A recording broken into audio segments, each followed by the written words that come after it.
There once was a girl sitting on her sofa, reading a book by the tableside lamp like any young girl might do. Above her hung a blood-stained old woman on the ceiling with grotesquely rotating limbs as she slobbered and gasped like a dying fish. But the girl paid her no attention. The woman was nothing but gray and red splotches of stretched skin over a skeletal frame, with her elbows and knees bent backwards like a spider clinging to the rafters, her eyes grown over with cataracts as they stared at the girl without seeing, and her decrepit face contorted in a silent scream. She darted around wildly in a disjointed fashion, and finally the girl glanced up towards the ceiling and saw the demonic creature there. But the girl only shook her head and looked away. The girl was a special girl. She had something called hypogogia. She wasn't mentally ill, and science and doctors told her that what she saw wasn't really there. The girl lived in a sort of fantasy, that is to say, she dreamed while she was awake. This made her quite different from most other people, but what she had wasn't rare, just more than most. Have you ever woken up and couldn't move, but you thought you saw something menacing standing by your bedside, or creatures whispering around you? That wasn't a demon or an alien, it was sleep paralysis, and your body did it between when you sleep and when you woke up. This was the world that the girl inhabited. The girl didn't believe in magical things or spirits. She read lots of books, and all of them told her that the people she saw, sometimes just out of the corner of her eye, other times full on and even staring her down, these people weren't real, and they hadn't lived some life before or came to her for a purpose or something. It was just a trick in the girl's brain, and she reminded herself of that. There were all sorts of people she would see in visions, sometimes modernly dressed, sometimes looking old-fashioned, and while most of them were strangers, some of them she knew. But like any dream, they were illusionary and quick to disappear, at least at first. Yet after a while, the things the girl saw began to stay around, longer and longer.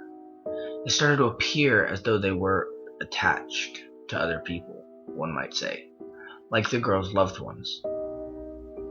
First, she noticed at her sister's house that when her sister spoke at the dinner table, there was a small, hunched figure sat upon her shoulder.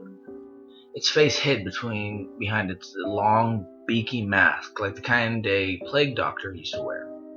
Her sister wasn't always nice to her, and she saw that when the bird-looking creature leaned in and whispered into her sister's ear, she would spit out something nasty, like it was feeding the words to her.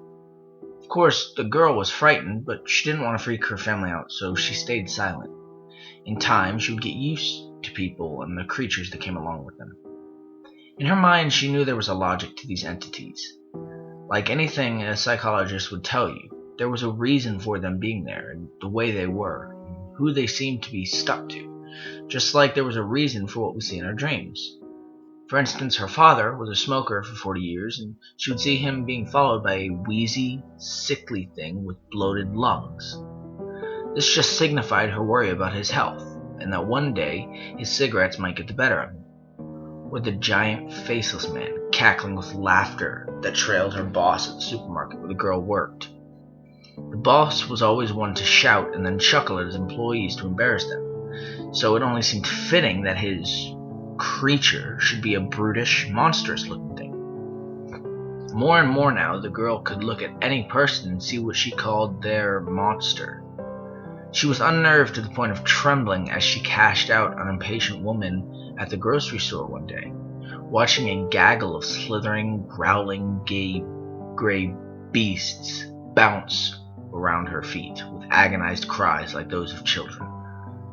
The girl had only had a couple close loved ones ask her what theirs looked like, and afterward, they probably wished they hadn't. It didn't matter where the girl went. It could be at home, or at a friend's house, or at the airport. The ugly, nasty things trailed each and every human she came across. And then there were the worst ones of all, the truly bizarre and grotesque ones that couldn't even be called demons, even if the girl didn't believe in them.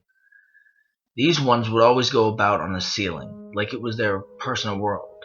They might be big, nasty black hog creatures, snoring and sniffling until they opened their toothy maws and let out a raspy scream, or a gray-blue child cadavers giggling and crawling around upside down just above the girl's head, taunting her with bloated little faces and wagging black tongues. Soon the girl learned it was simply best to keep her eyes down on the floor, for fear of what she might see dangling just above. The girl grew older, and she learned to cope and lead the very best life she could. She was honest with her doctors and her family, and they knew about her struggles.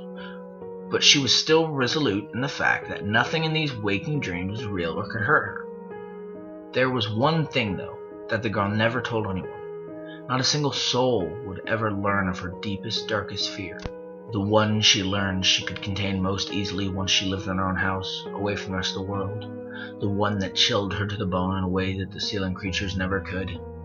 The girl turned off the shower head and stepped out onto the bathroom carpet. Eyelids shut to shield against the mop of dripping brown hair. She fumbled around blindly for a towel, and even as she did, unwittingly, stood beneath a nest of slithering, bloody white entities, humanoid, yet so foreign from anything the girl had ever seen, and they scattered like cockroaches to the fair corners of the ceiling when she wiped away the water and opened her eyes, wrapping the towel around herself and shivering in the uncertainty. She took the brush and as best she could began to tease out her long, wavy hair, her gaze avoiding any shiny reflection that she might unintentionally catch off the shower's sliding glass door. She struggled to dry off and then get her clothing just so to make herself presentable, standing in front of a wall bare save for the single nail that once held up her mirror, now lying on the floor under dirty old sheets like the rest of them.